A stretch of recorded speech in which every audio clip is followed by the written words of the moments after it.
Alright friends, here we are. I finished it up. I just did the video of making it, and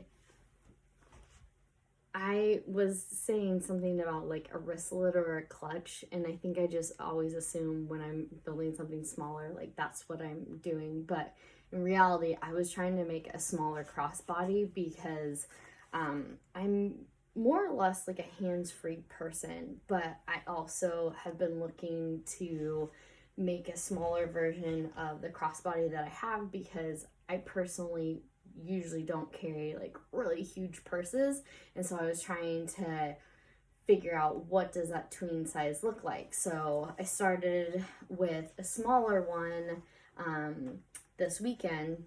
I really loved how it turned out, but I found out that I couldn't fit my wallet in there. So like this is generally the size of my wallet. It's on the bigger side, so I don't know if everyone still uses this or if it's just old ladies like me, but so I was like, okay, well, let's see if I increase it just an inch if I like it. And I'm not sure I'm in love with it, but this is why we experiment. This is why we play around. Like, it sounds silly, but just like an inch goes a long way, especially in the sewing world.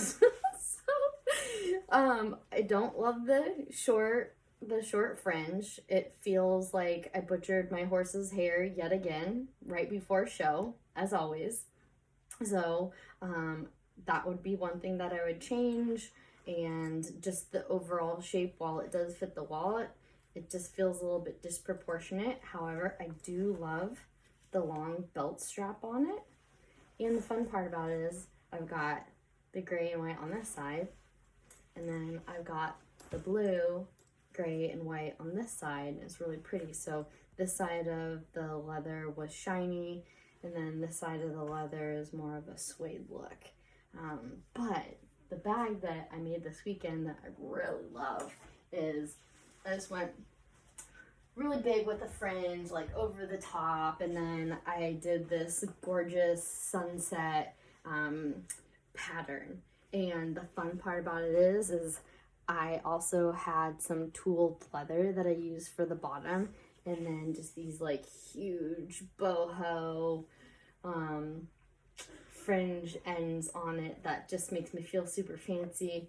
And the most fun part about this was that, again, with my hoarding things forever, is one of the first belts that I had as a little girl was stamped by my grandpa, and it says Jessie on here.